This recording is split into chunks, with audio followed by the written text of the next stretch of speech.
خردة قديمة للبيع. بيع أي حاجة قديم. 1 2 3 ابدأ تصوير. أهلا بيكم، معاكم المذيع شاهنستة.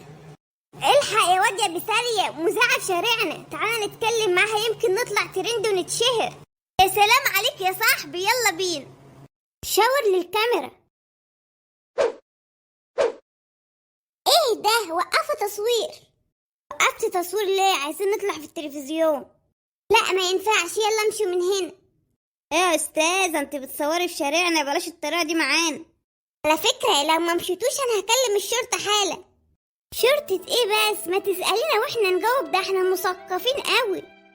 مادام بقى مصممين انا هطلب منكم طلب. ماشي بس نطلع في التلفزيون. ماشي انا محتاجة ناس كبيرة اسألها في حلقة النهاردة. عينيا نجيب لك الشارع كله، بس الحلقة بتتكلم عن ايه؟ بتتكلم عن اغرب المشاكل اللي بتحصل بين المخطوبين وبتبوظ الجوازة. بس كده؟ ده انت جيتي الشارع الصح. ثواني انادى عليهم، اوعي تروحي شارع تاني. اوكي انا مستنيه. انا عندي مواقف كتير ممكن احكيها. ماشي بس في نهاية الحلقة. مالك يا ولية بتزرزري عليا كده ليه؟ سوفاج بتقول لي ولية. خلاص ما تزعليش، انا اللي ولية. انا جبتلك ماما وبابا، صوري معاهم وهجيبلك باقي الناس. اشكرك جدا. يا حلاوة، هنطلع في التلفزيون. ما تنسيش يا ولية نطلب شقة. شقة مرة واحدة. ولية فرصة. اتفضلوا معانا، هنبدأ تصوير. اهلا بيكم، عايزة اعرف المواقف الغريبة اللي شفتوها وبوظت الجوازة. هحكي موقف واحد جارنا الله يمسيه بالخير، وهو رايح يخطب اول ما دخل النور قطع. يوم الفرح بقى راح لها الكوافير، اول ما جاي يدخل لقى النور قطع. ايه بعد كده؟ دخلوا بقى يتصوروا، اول ما دخلوا الاستوديو قام النور قاطع. حاجة غريبة جدا. وبعدين؟ ما فيهاش بعدين، العريس ساب الفرح ومشي. ليه ساب الفرح ومشي؟ دي بتقولك ليه. كده الجوازة بانت من اولها فما كملتش. ممكن اعرف من حضرتك موقف تاني؟ بنت اختي عن امها. مالها؟ حصل ايه؟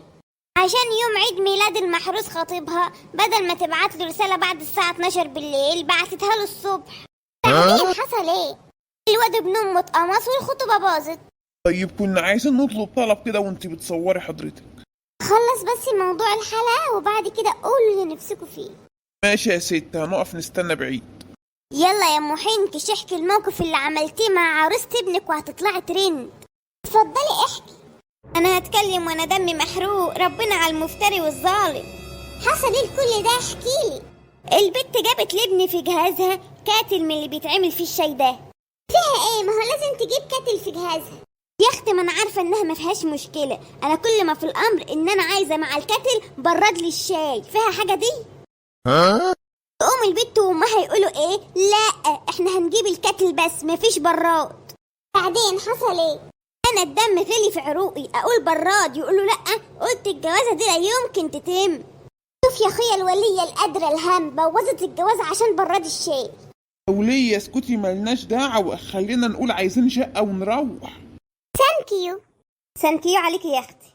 يا استاذه خلصتي ولا ايه؟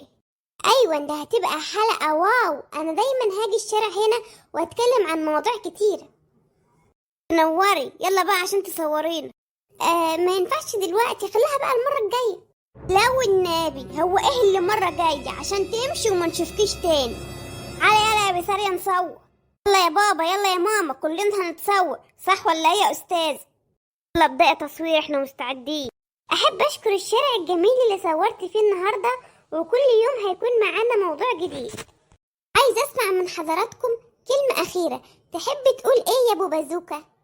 عايز اقول ان انا نفسي في شقه اتدرى فيها انا وعيالي. انا عايش في اوضه سقفها واقع. صح يا ام العيال، احكي لهم مأساتنا. العيال طول الشتاء عندها برد من كتر المية اللي بتنزل من السقف. يا سلام على ابوك وامك، عندهم شوية كذب وتمثيل. اسكت هتفضحنا، التلفزيون بيصور. يا حرام، صعبت عليا قوي. احنا هنلم تبرعات ونجيب لكم شقة كويسة. حلاوة. تحب يا بازوكا انت وبسارية تقولوا كلمة قبل ما اقفل؟ لا حضرتك، احنا عايزين نشاور بس، سيبينا نشاور. لا تنسوا الاشتراك وتفعيل الجرس. استنوني في حلقة جديدة.